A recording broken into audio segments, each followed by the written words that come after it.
बोलती पुस्तके. ज्यांना वाचनाचा नाद त्यांना बोलती पुस्तके घाली साद. आमचं चॅनल सबस्क्राईब करा आणि सबस्क्राईब करायला इतरांनाही सांगा. नमस्कार श्रोते मित्र हो, बोलती पुस्तके सादर करत आहे ज्येष्ठ लेखिका नीलम मानगावे लिखित कादंबरी सोन्या, प्रकरण 15. माझं घरात लक्ष नव्हतं की जेवणात लक्ष नव्हतं. रात्रभर मला व्यवस्थित झोपसुद्धा लागली नाही. सारखी स्वप्न पडत होती आणि मला जाग येत होती.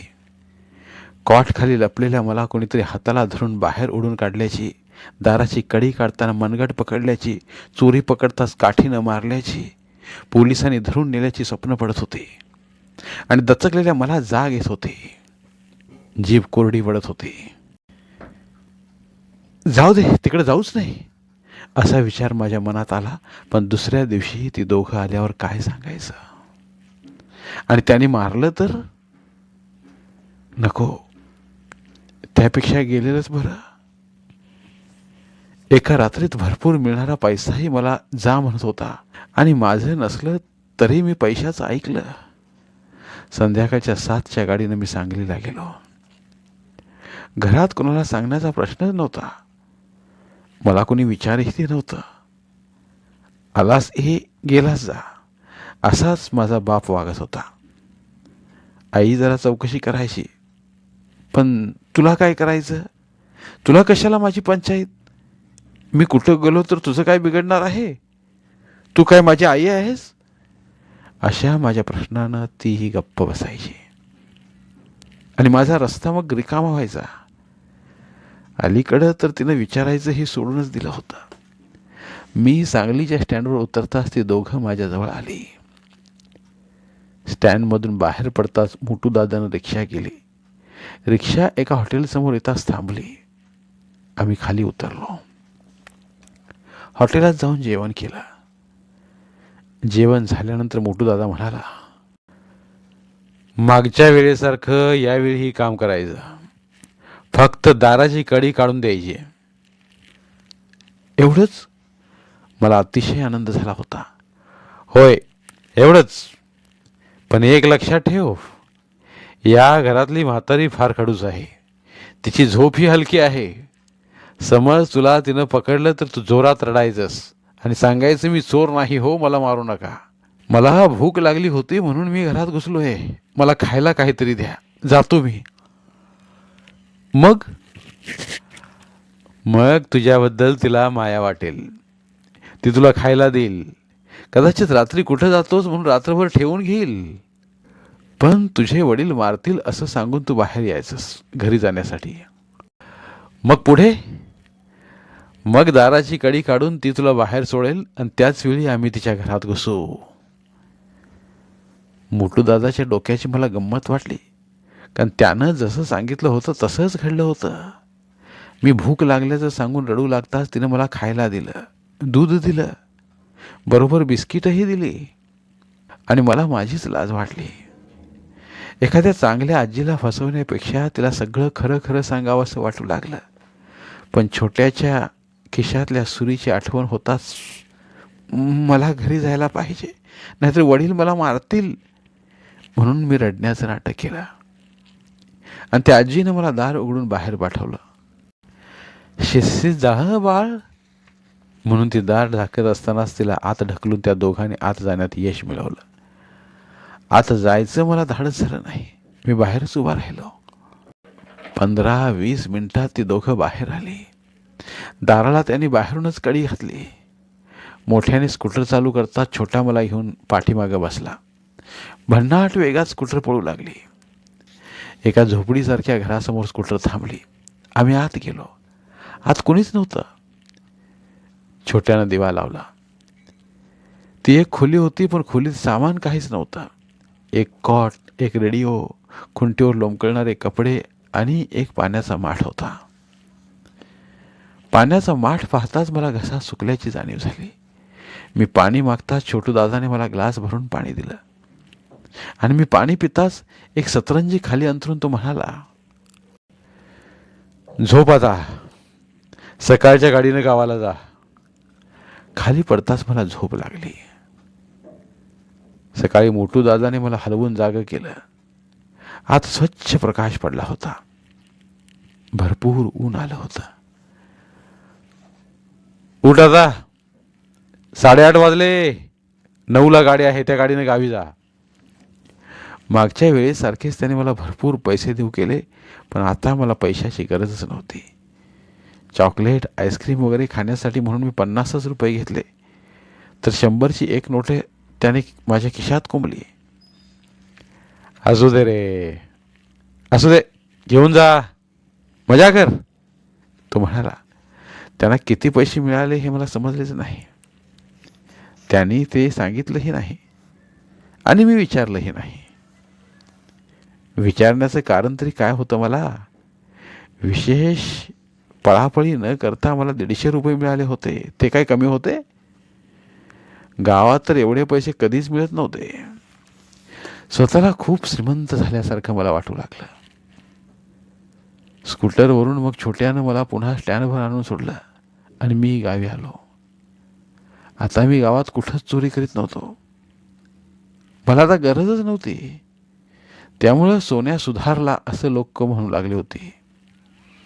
बऱ्याच दिवसात बापाचा मार मिळाला नव्हता. पवनदादा मायेनं थोपटत होता.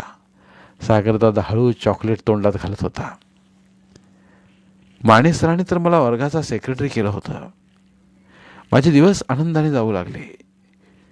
छोटू दादा, मोटू दादा मला आपले वाटू लागले. एखाद्या पिक्चरची स्टोरी सांगावी तशी सोन्याने आपल्या जीवनातील पाने इन्स्पेक्टरासमोर उलगडून दाखवली. आश्चर्याने इन्स्पेक्टर त्याच्याकडे पाहू लागले. किती सुसूत्रपणे यानं सगळी माहिती सांगितली. एखादा एकपात्री प्रयोग सादर करावा तशा ढंगानं त्यानं संवादाची केलेली फेक पाहून इन्स्पेक्टरांच्या मनात आलं, बेट्याला चांगली माणसं भेटली असती तर आयुष्याचं सोनं झालं असतं. अजून वेळ गेलेली नाही. अजून हा सुधारू शकेल. याच्यासाठी काहीतरी करायला हवं. ममतेनं त्यांचं हृदय भरून आलं आणि त्यांचा हात आपल्या हातात घेऊन ते म्हणाले, आता मला सांग, त्या दोघांना सोडून तुला आणखी कुणाची ओळख आहे? त्या दोघांचा तिसरा साथीदार माहीत आहे? नाही. बरं सांग, अशा चोऱ्या आणखी किती ठिकाणी केल्यात? 3-4 ठिकाणी. कुठं कुठं? गावं माहीत आहेत का? सगळी माहीत नाहीत, पण एक तासगाव आणि कर्नाटकातलं अथनी, एवढी 2च गावं माहिती आहेत. सगळ्या ठिकाणी याच पद्धतीनं चोरी केली? होय. नीट आठवून सांग. सोन्या गप्प बसला. विचार करू लागला. पण त्याला वेगळं असं काहीच आठवलं नाही. तसा तो म्हणाला, काही आठवत नाही साहेब वेगळं. बघ, पुन्हा आठवून बघ. सोन्या पुन्हा विचारात पडला. विचार करता करता त्याला हसू आलं. तो हसला, पण श्रावणातल्या ऊन पावसाच्या खेळासारखा त्याच्या चेहऱ्यावर रंग बदलला. त्याचा चेहरा दुःखी झाला. त्याच्या डोळ्यात आसवं जमा झाली. तसे इन्स्पेक्टर म्हणाले, काय झालं सोन्या? त्यांनी मारलं तर नाही ना तुला? नाही, त्यांनी मला कधीच मारलं नाही. मग डोळ्यात पाणी का? आणि सोन्यानं अतनीत केलेल्या चोरीची घटना सांगितली. नेहमीप्रमाणे मी सांगलीच्या स्टँडवर उतरलो. तिथं ती दोघं होती.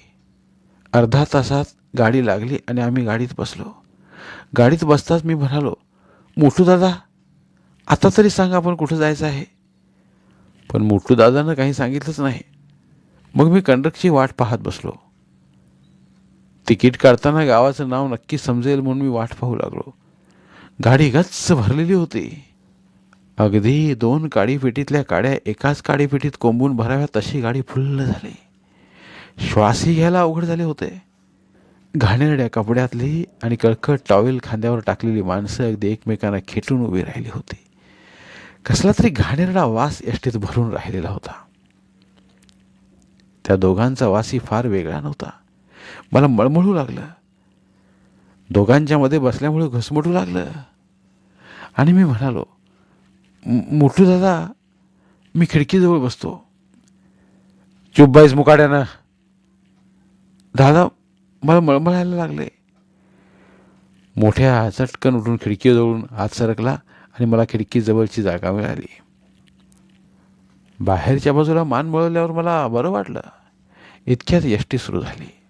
बाहेर पाहता पाहताच गार वाऱ्यात मला झोप लागली. कुठल्या गावी जायचं हे मला समजलंच नाही. मध्ये एक दोनदा मला जाग आली. मी डोळे उघडून बाहेर पाहिलं. स्टँडवरच्या गावची पाटी आली, पण ती अक्षरं वेगळी होती. मला काही ती पाटी वाचता आली नाही. मला पुन्हा झोप लागली. "ए सोन्या, उठ, उतरायचं आहे." मी जागा झालो. माणसांची उतरायची घाई झाली होती. मलाही घाईची लघवी आली होती.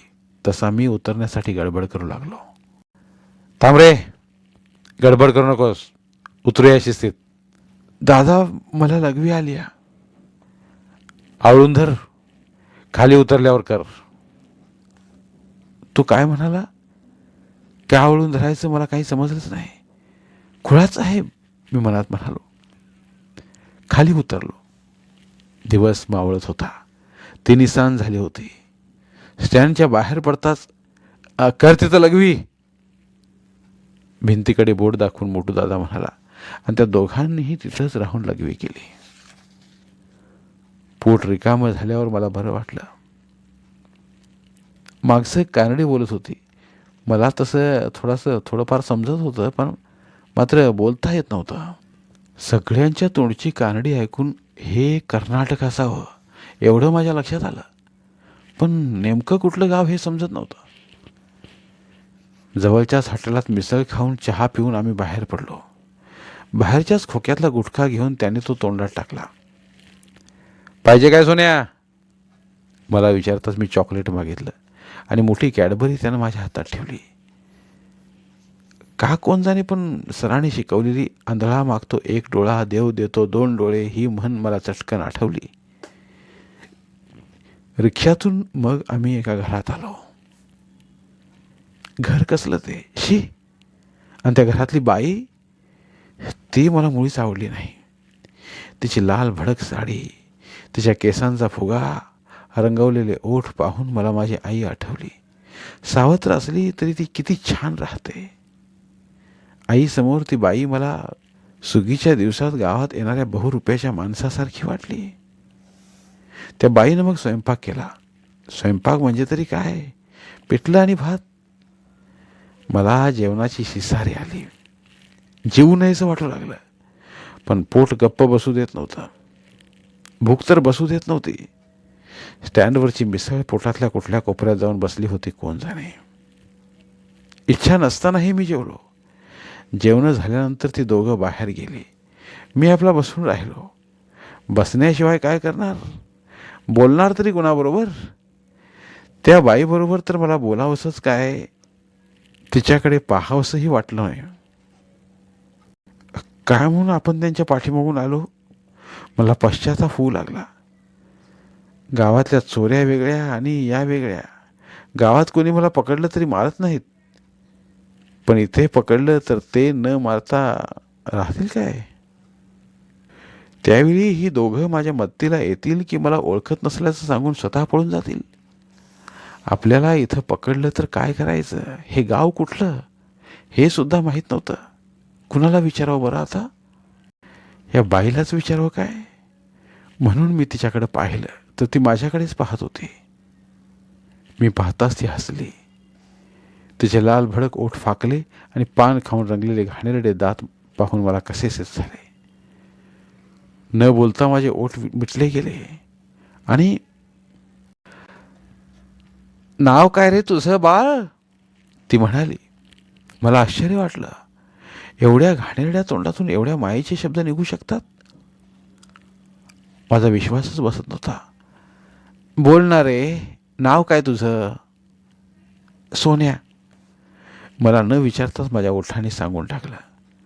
"कुठल्या गावचा रे तू?" "विसापूरचा." "कुठं आलं हे विसापूर?" "नरसोबाच्या वाडीजवळ." आलं लक्षात. फार लांब राहायला की रे पोरा तुझं गाव. मी घाबरलो. असं का म्हणाली ही? आता मला ही लोक सोडणार नाहीत की काय? कसला विचार करतोयस? नाही, कसला नाही. विचार आहे व काहीला हिच्या गावचं नाव. सांगेल ती खरं की ही पण यांच्या टोळीतलीच असेल, की त्यांच्या नात्यातली असेल. काही का असेना विचारून तर पाहू. असा विचार करून मी तिला विचारायचं ठरवलं. पण काय म्हणायचं हिला? मावशी, काकू, मामी की वहिनी? कुठल्या बोलावण्यानं हिला आनंद होईल आणि मला खरं सांगेल ही? मावशी, मावशीच म्हणावं. म्हणजे मग ती खरं खरं सांगेल. अरे बोल की, बोलत का नाहीस? मावशी, हा गाव कुठला? तुला माहित नाही? नाही. मग आलास कसा? त्या दोघांनी मला आणलं. आणि तू आलास? होय. पोरा, यांच्याबरोबर कधीपासून काम करतोस तू? 2 महिने झाले असतील. तुला भीती नाही वाटत? वाटत नव्हती पण आता वाटू लागली. अरे या वयात असली कामं करू नयेत. पोलिसांनी पकडलं तर? माझे डोळे डबडबले. तशी माझ्याजवळ येऊन माझा हात आपल्या हातात घेऊन ती म्हणाली, अरे तुझी आई तुझी काळजी करत असेल. वडील तुला शोधत असतील ना? तिचा हात झिडकारावसा वाटला. पण मी तसं केलं नाही, कारण मला रडू येत होतं. तिच्या मायेच्या बोलण्यानं पोटात घुसळत होतं. आत आत पोटात काहीतरी तुटत होतं. अरे बोल, तुला घरात कोणी रागवत नाही? आणि माझ्या डोळ्यांसमोर बापाचं मरण आलं. उपाशी ठेवणं दिसू लागलं. तुळीला लोंबकळणारं आईचं शरीर दिसू लागलं. मला राग आला, बापाचा संताप आला. येणारं रडं कुठल्या कुठे पळून गेलं. असंच वागायला पाहिजे आपल्याला, माझं मन सांगू लागलं. तुला तुझ्या बापाला त्रास द्यायचा आहे, आईच्या मरणाचा बदला घ्यायचा आहे, बापाला ठार मारायचा आहे. धन्यवाद. उर्वरित कादंबरी पुढील भागात.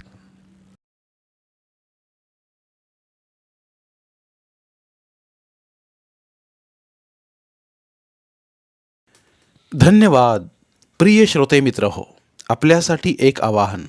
आमच्या चॅनलच्या प्लेलिस्ट विभागात तुमच्यासाठी शेकडो कादंबऱ्यांचे ऑडिओ बुक्स उपलब्ध आहेत. तिथे प्रत्येक कादंबरीचे सर्व भाग एकत्रित मिळतील. त्यामुळे सध्या सुरू असलेल्या क्रमशः कादंबरीच्या पुढील भागासाठी वाट पाहण्याची गरज नाही. तुमच्या वेळेनुसार तुम्ही संपूर्ण कादंबरी सलगपणे ऐकू शकतात आणि साहित्याचा आस्वाद घेऊ शकता. कृपया आमच्या चॅनलच्या होमपेजवर जाऊन प्लेलिस्ट चेक करा आणि तुमची आवडती कादंबरी निवडा. धन्यवाद.